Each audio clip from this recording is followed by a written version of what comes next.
Welcome to Living Magically. I'm your host, Michelle Orwick, and we have a very big energy in the atmosphere right now. So this is your energy report for the week of October 7th. And currently, as we speak, we are past the new moon, and we are past the massive solar flares that were some of the largest in recorded history.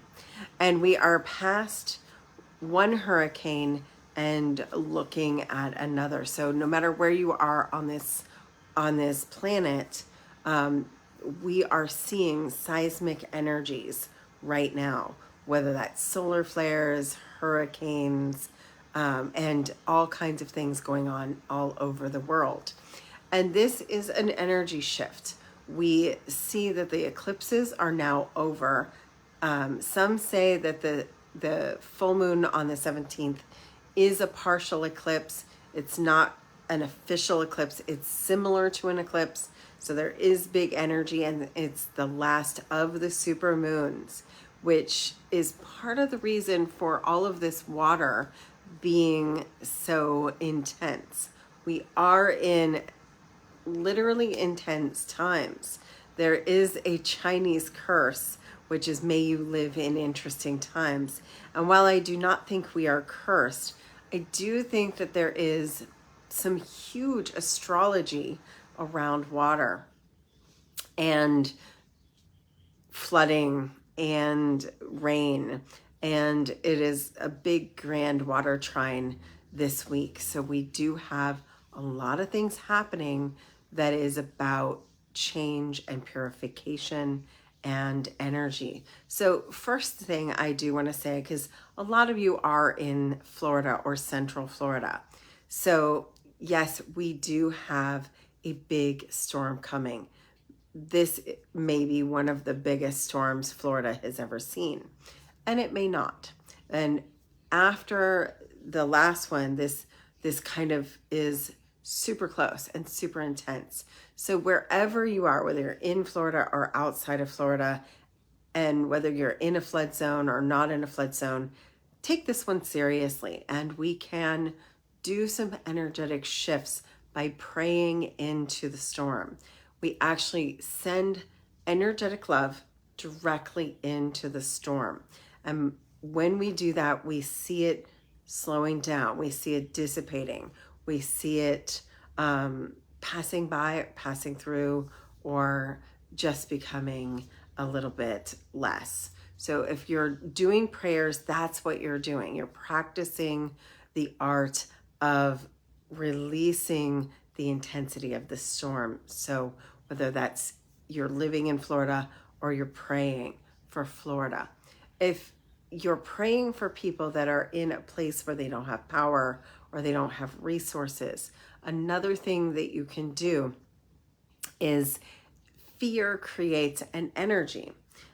We want to see the person or the place or the item empowered. And this isn't about spiritual bypassing. This is about choosing to hope for them instead of worry or fear for them.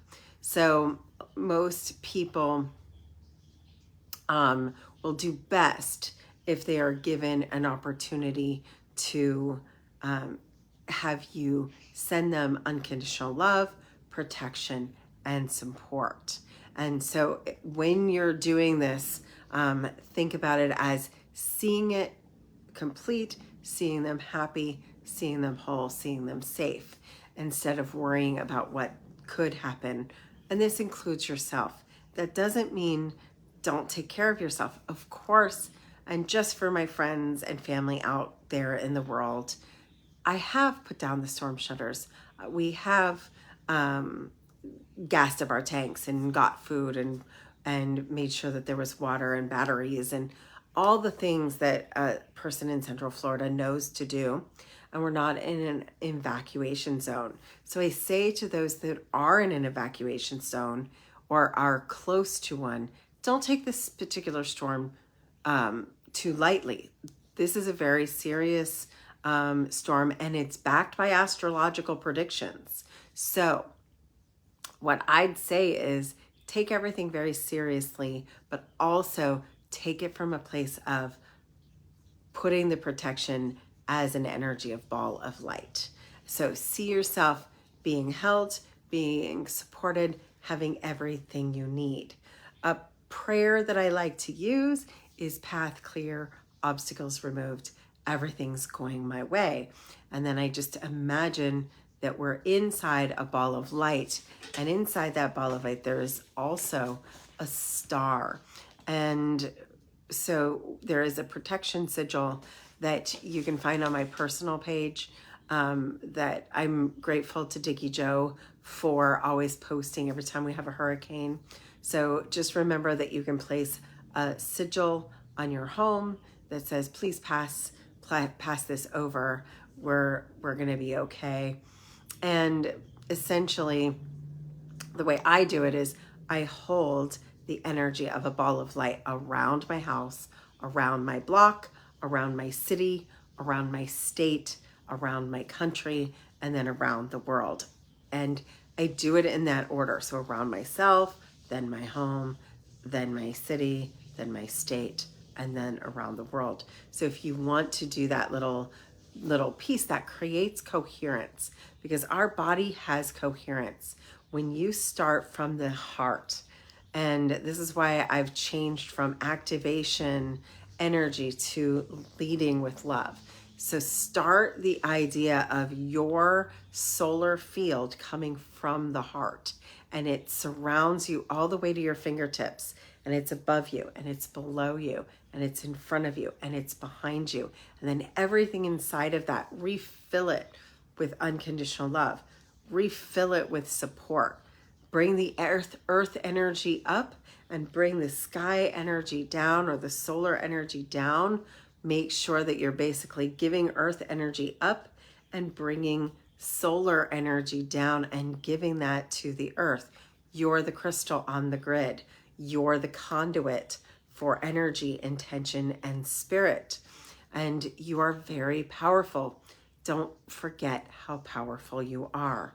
How you feel, how you vibrate, and how you express yourself will help you through.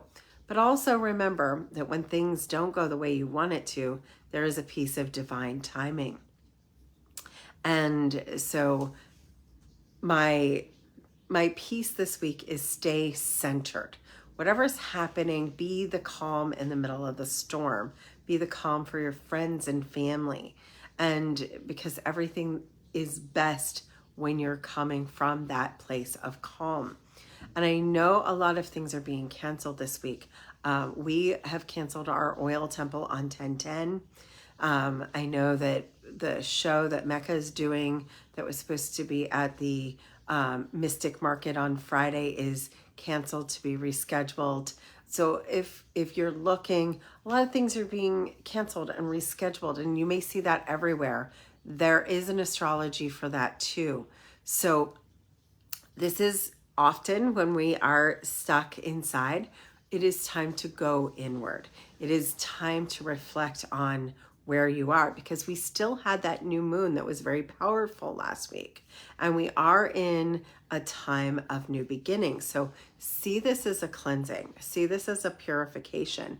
I just let go of at least a quarter of all my kitchen wares, not my supplies as far as food, but like old coffee mugs and old dishes and things that I was hoarding, because I don't need to have a place setting for 18 in my kitchen. There's like 3 people, maybe 5 people that ever eat here at a time. So, and it's okay to let go. So what are you letting go of? What are you shedding? What are you doing to come into your center? We're still deep in Libra season. The light and the dark, the shadow and the light. We're in that place where we're balancing the masculine and the feminine, the outer world and the inner world. And I do see this week as that aspect of really coming into your inner self and what it is you need to connect with for yourself in your world, in your light. And I think it'll get like the aftermath on the weekend will be much clearer, where things will come to light, things will come to fruition as we get closer and closer to that full moon that happens on the 17th. So I see this beginning of the week as a clearing, like a preparing and a clearing, and then next second half of the week and into next week is a major illumination. And I think you're going to see a lot coming to light. You may even see, based on the astrology, some things that have been hidden from us. It's going to be interesting. I predict that we're going to see things in our government and in the world at large that's been hidden from us coming out this week before that eclipse, before the 17th and 18th. I expect maybe some disclosure on some big stuff. That's my prediction, is that you're going to have some things come out that are maybe a big surprise. Maybe it won't be a surprise, but it is fully, clearly illuminated. And that can be in the government, that can be in politics, it can be in big business and social media and entertainment. We might see more disclosure in the entertainment industry, but it could also be in your personal aspect of your life. What is it that truths need to come out? And this could be truth to yourself. What is illuminated to yourself that you might need to be really honest with yourself about? And maybe it's something you need to tell someone else. Maybe you've been thinking about something that it's time to share with another person, and you've been a little bit afraid to do that. And maybe it's about getting vulnerable so that you can be loved and accepted. We want to be loved in Libra season. It is all ruled by Venus, and we're getting close to Scorpio season, and some planets are already starting to get into Scorpio. So we're going to see some heavy transformation in the next 6 weeks. Mark my words.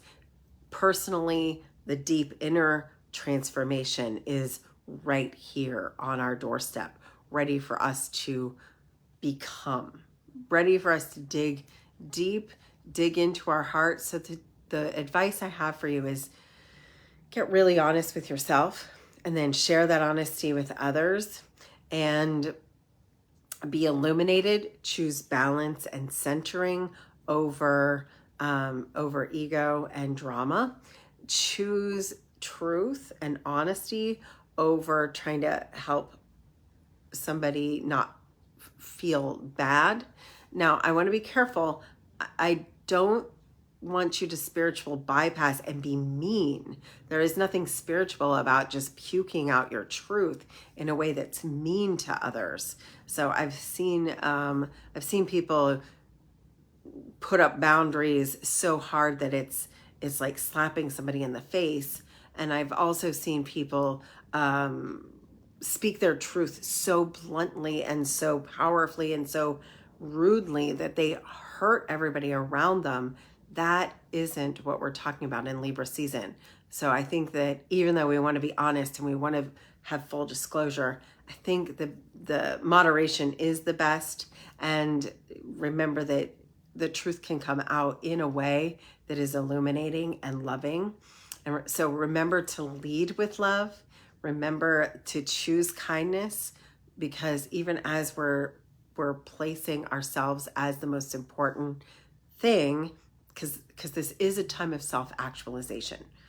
One of the most important things that is going to come into play after the 1st of November is self-actualization. So this time right now is a lead up to that. I mean, you're probably going to hear me use the word self-actualization for the next, 18 months, all through the rest of this year, all of 2025 and into 2026. Self-actualization may be the most important thing you can start doing as this big opportunity for transformation for yourself, for the world, and for others. And so I'm really excited because I'm teaching World Relations, a Theta Healing course next week. So if you do have the basics of Theta Healing, basic, advanced, digging deeper, and you have been wanting to take World Relations, I have a little bit of room left in that class. It is a powerhouse of a class. And if that is something you're interested in, just send me a message and we'll get you signed up for it. As well as I finally put my favorite new class, the brand new class, Loving Yourself, into the calendar. We'll be doing that first weekend of November. And like I said, that is so astrologically timed for that new moon, because there is a new moon on the 1st of November. So to do a class about loving yourself and self-actualization on that first weekend of November after that new moon is the perfect timing. So if you've been wanting to take the new Theta Healing class, that first weekend of November is it. So if there's anything you are looking to really dedicate yourself to, this is the week. This is the week to like really take that action step, find your center, find the balance, move forward. Don't let fear be your ruler. Even though there's a lot going on, make sure that love is your leader and you are leading with love, and that this is an opportunity for cleansing and purification rather than a place for fear and worry and concern. So if you were wanting to do anything, just hold the love, send the love, hold the love to see your friends and family and yourself safe, healthy, happy, and whole. And if there is something like the devastation in North Carolina, see it being reconstructed, see it whole. So your visualization that's going to help these places and help these people is to see everything as you wish it to be and that they wish it to be, which is fully restored, fully protected, fully aligned with its highest timeline. And that's the thing to do right now, is to call in your highest timeline. And that will do wonders for you. Hold the love, hold the joy in your heart, and remember, I love you. And it's the perfect time to do some invoking magic. So do that and live magically.